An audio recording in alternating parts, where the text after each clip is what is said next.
નમસ્કાર મિત્રો, સ્વાગત છે તમારું અમારી ચેનલ ગુજ્જુ હેલ્થી હેબિટ્સમાં। રાત્રે જ્યારે તમે નિંદર કરવા જાઓ છો, શું ત્યારે તમને સરખી રીતે એકસરખી ઊંઘ નથી આવતી? શું એ સમયે તમારા શરીરની માંસપેશીઓમાં ખેંચાણનો અનુભવ થાય છે અને સાથે દુખાવાનો પણ? શું તમને અનુભવ થાય અને રાત્રે સૂવાના સમયે શું તમને સાંધાઓમાં પણ દુખાવો જોવા મળે છે? અને જ્યારે તમે સવારે નિંદર કરીને જાગો છો ત્યારે પણ તમને શું એવું લાગે છે કે તમારું શરીર સાફ ઢીલું પડી ગયું હોય? ઉઠતાની સાથે જ તમને થાક અને નબળાઈનો અહેસાસ થવા લાગે છે અને તમને પથારીમાંથી ઉઠવાનું મન જ નથી થતું। શરીરમાં લાગેલા થાક તમારી ઉપર હાવી થઈ જાય છે અને શરીરની અંદરથી જ ધીમે ધીમે કમજોર થવા લાગે છે। આવા કિસ્સામાં તમારે ફક્ત 2 પ્રકારના બીજનો સાચી રીતે ઉપયોગ કરવાનો છે અને ખાસ આ બંને બીજનું તમારે નિયમિત સેવન કરવું પડશે। અને આ બંને બીજ સાવ સામાન્ય રીતે મળી જતા અને સાવ સસ્તા મળી જતા બીજ છે। હવે તમારા મનમાં પ્રશ્ન ઊભો થાય છે કે આ બીજનો ઉપયોગ કઈ રીતે અને કયા સમયે કરવાનો છે? તો આ બંને બીજ વિશે પૂરી માહિતી અમે તમને આજના વિડીયોમાં આપવાના છીએ। આજે અમે તમારા શરીરની તાકાત વધારવા માટે એક ખૂબ જ અસરકારક ઘરેલું ઉપચાર લઈને આવ્યા છીએ। જો તમને હલનચલન કરવામાં તકલીફ ઊભી થતી હોય, પગથિયાં ચડવામાં અને ઉતરવામાં તમારા ગોઠણમાં દુખાવાનો અનુભવ થતો હોય, તમને કમરમાં ખૂબ જ વધુ દુખાવો રહેતો હોય અને આ બધા જ દુખાવાના કારણે તમે બહાર આવવા જવાનું ઓછું પસંદ કરવા લાગ્યા હોય, તો મિત્રો તમારે ફક્ત એટલી વસ્તુ સમજવાની જરૂર છે કે આ તમારા શરીરની આંતરિક નબળાઈનો મહત્વનો સંકેત છે। આ દુખાવો આપણા શરીરમાં ત્યારે શરૂ થતા હોય જ્યારે આપણા શરીરના હાડકાઓ અને માંસપેશીઓ એકબીજા સાથે તાલ મેળવવાનું બંધ કરી દેતા હોય છે અને એનો અર્થ એવો થાય છે કે અમુક સમયે આપણા હાડકાં નબળા પડતા હોય અને સાથે જ માંસપેશીઓ પણ અમુક હદે નબળી પડતી હોય છે। અને જ્યારે આ બંને અરસપરસ તાલ નથી મિલાવી શકતા ત્યારે શરીરના તે ભાગોમાં દુખાવો, સોજો અને થાકનો અહેસાસ કરાવે છે। અને આવી પરિસ્થિતિમાં આપણા શરીરને કઈ વસ્તુ જોતી હોય છે? આપણા હાડકાઓને મજબૂત બનાવવા માટે કેલ્શિયમ, ફોસ્ફરસ અને બીજા ઘણા બધા મિનરલ્સની પણ જરૂર હોય છે અને સાથે જ માંસપેશીઓને મજબૂત બનાવવા માટે શરીરને જરૂરી માત્રામાં પ્રોટીનની પણ જરૂર હોય છે।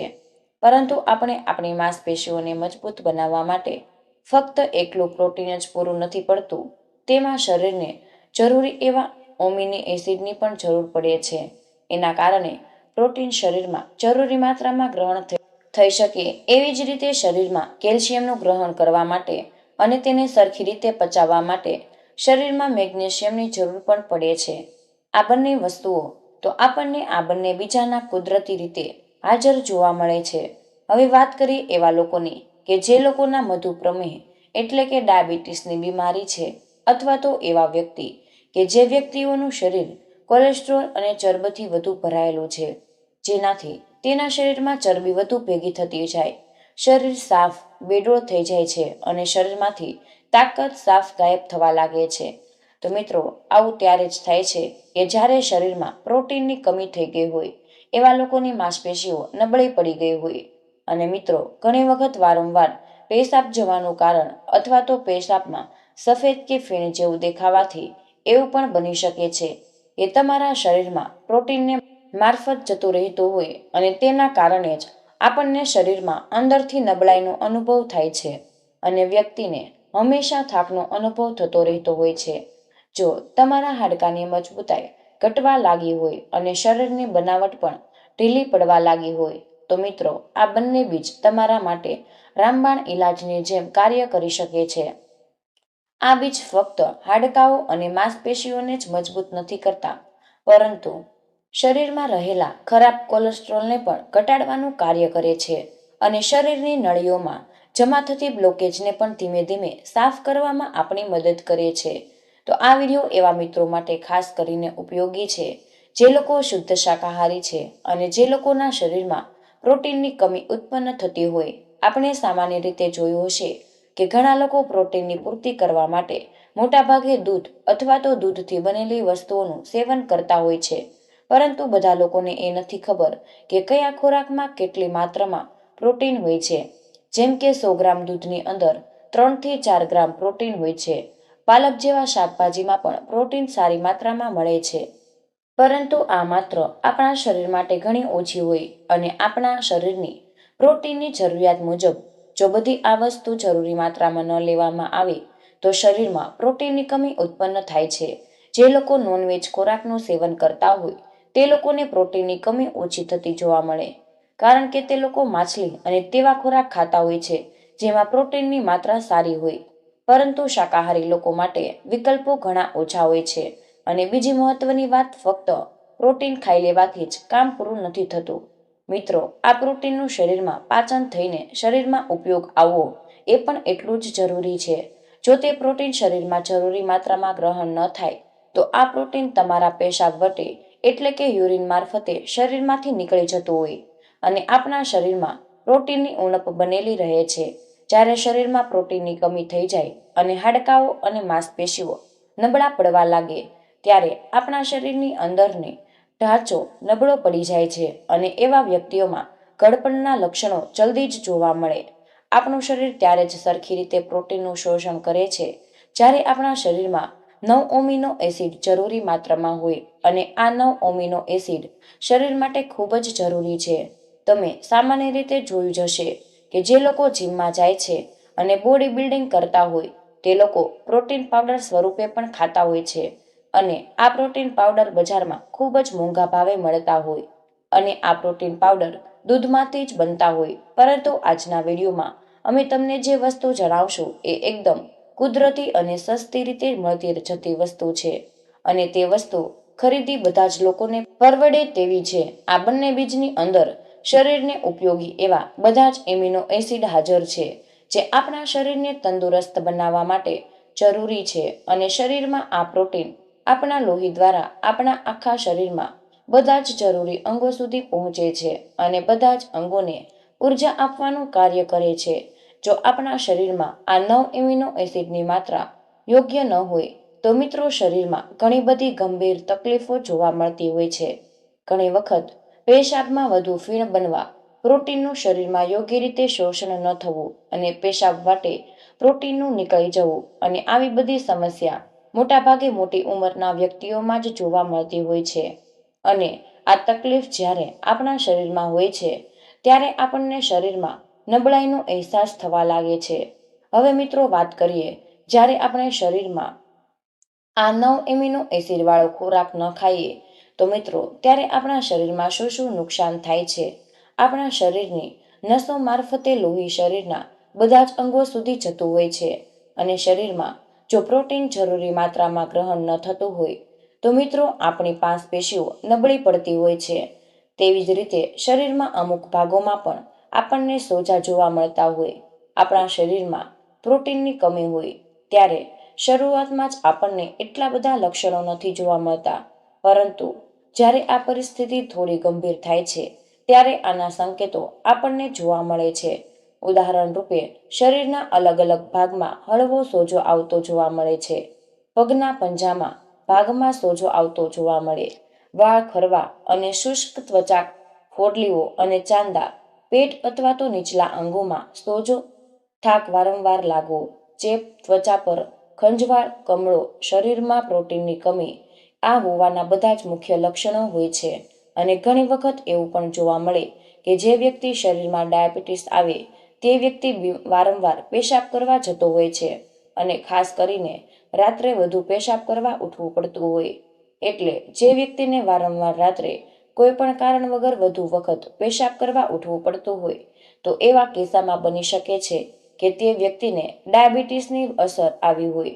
અને ઘણી વખત પ્રોટીનની કમીથી પણ અમુક વસ્તુઓ જોવા મળે છે. મિત્રો, જ્યારે શરીરમાંથી પેશાબ વટે પ્રોટીન બહાર નીકળવા લાગે છે ત્યારે તેની અસર શરીરમાં રહેલી બધી જ માંસપેશીઓ પર જોવા મળી શકે છે. તમારા શરીરની માંસપેશીઓ નબળી થતી જોવા મળે છે. તેથી એની ઉપરાંત બીજું પણ એક મુખ્ય કારણ હોઈ શકે છે.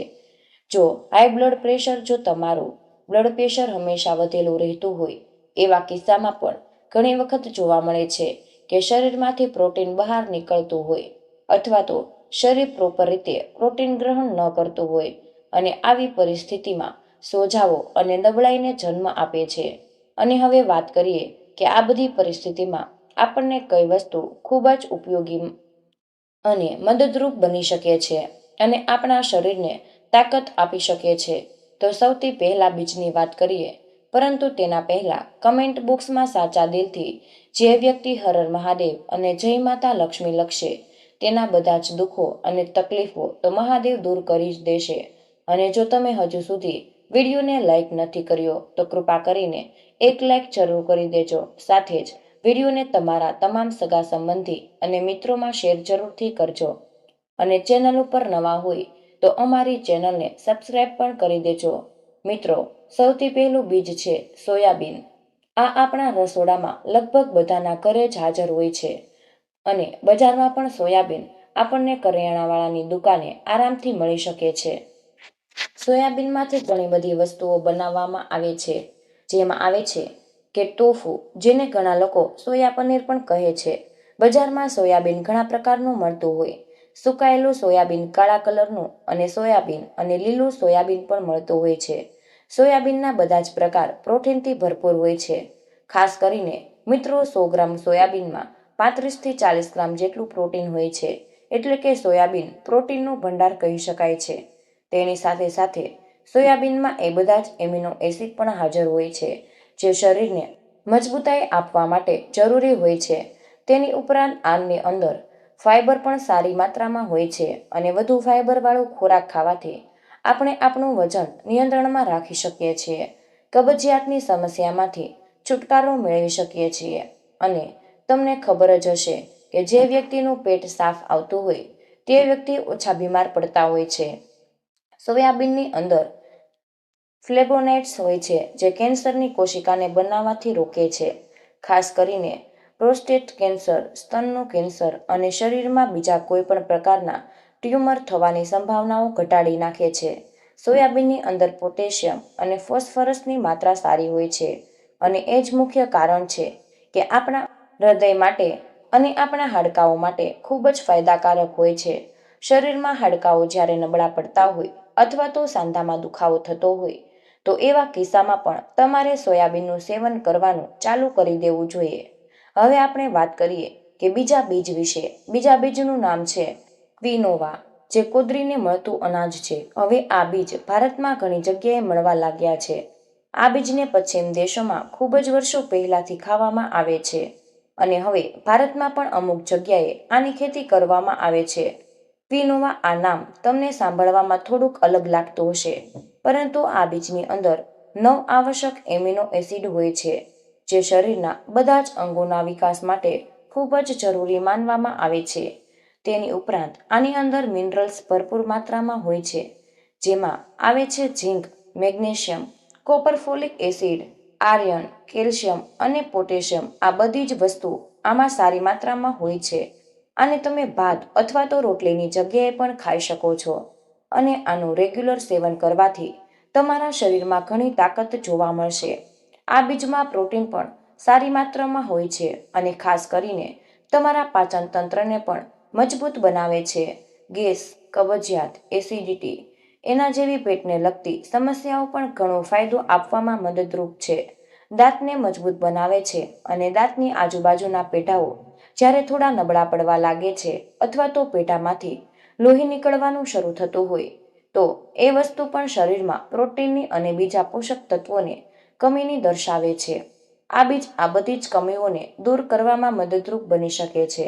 આ બીજ તમારા લીવરને ડિટોક્સ કરવાનું કાર્ય કરે છે, તમારી કિડનીને પણ સ્વસ્થ બનાવવાનું કાર્ય કરે. આ બીજનું રેગ્યુલર સેવન કરવું આપણા શરીરના બધા જ અંગો માટે ઉપયોગી છે. સાથે જ આ માનસિક શક્તિઓને વધારવામાં પણ આપણી મદદ કરી શકે છે. જે લોકોને વારંવાર ભૂલવાની તકલીફ થતી હોય, બાળકો જેનું ધ્યાન જલ્દીથી જ ભટકી જતું હોય, મોટી ઉંમરના એટલે કે ઘરડા વ્યક્તિઓ જેને યાદદાસ્ત નબળી પડી ગઈ હોય, તેના માટે પણ આ બધું ફાયદાકારક છે. આની અંદર એવા પોષક તત્વો હોય છે કે જે આપણા તણાવને ઘટાડવાનું કાર્ય કરે છે અને વ્યક્તિને માનસિક રીતે મજબૂત બનાવે છે. હવે વાત કરીએ આ વસ્તુનું સેવન કઈ રીતે કરવાનું છે. તો મિત્રો, તમારે રાત્રે અડધો કપ ક્વિનો આ લેવાનું છે અને તેને પાણીમાં પલાળીને આખી રાત માટે રાખી દેવાનું. પછી સવારે તમારે આને દૂધમાં પકાવીને ખીરની જેમ ખાઈ લેવાનું છે. અને જો તમે આને નમકીન સ્વાદે ખાવાનું પસંદ કરતા હોય તો તમે આનું અંદર ગાજર, લીલા દાણાઓ, લીલા સોયાબીન હળવા શેકીને અથવા તો પકાવીને તેની ઉપરથી થોડા કાળા મરીનો પાવડર, હળદર, થોડું સીંધું મીઠું નાખી દો અને તમે આવી રીતે આની ખીચડી બનાવીને પણ ખાઈ શકો છો. તમે આનો ઉપયોગ રોટલી અને ભાતની જગ્યાએ પણ કરી શકો છો. આનાથી તમારા શરીરની બધી જ નબળાઈ ધીમે ધીમે દૂર થઈ જશે. ભલે પછી તમારી ઉંમર કોઈ પણ હોય, આ ખોરાક તમારા શરીરને જરૂર અસર કરે છે. તમારું શરીર મજબૂત રહેવાનું શરૂ કરી દેશે અને તમે સોયાબીનનું શાક બનાવીને ખાઈ શકો છો. અત્યારે માર્કેટમાં સોયાબીનનું દૂધ પણ મળે છે. તમે એનું પણ સેવન કરી શકો છો. તો તમે આજથી જ થોડી થોડી માત્રામાં બંને વસ્તુનું સેવન કરવાનું શરૂ કરી દો અને તમારા શરીરને તાકાત, શક્તિ અને ઉર્જાથી ભરી દો. આ બંને વસ્તુ તમારા સ્વાસ્થ્યમાં ઘણો સુધારો લાવી શકે છે. તો મિત્રો, મને આશા છે કે આજનો આ વિડીયો તમને જરૂર પસંદ આવ્યો હશે અને આ વિડીયોમાંથી તમને કંઈક ને કંઈક નવું શીખ્યા જ હશો. તો મિત્રો, જો તમને આ વિડીયો પસંદ આવ્યો હોય તો વિડીયોને લાઇક અને શેર જરૂરથી કરી દેજો અને અમારી ચેનલ ગુજ્જુ હેલ્થી હેબિટ્સમાં સબસ્ક્રાઇબ અવશ્ય જ કરી દેજો. સાથે જ કમેન્ટ બોક્સમાં જય માતા લક્ષ્મી જરૂર લખજો, જેથી માતા લક્ષ્મીની કૃપા તમારા પરિવાર અને તમારા સ્વાસ્થ્ય ઉપર બની રહે. વિડીયોને અંત સુધી જોવા બદલ આપનો ખૂબ ખૂબ જ આભાર.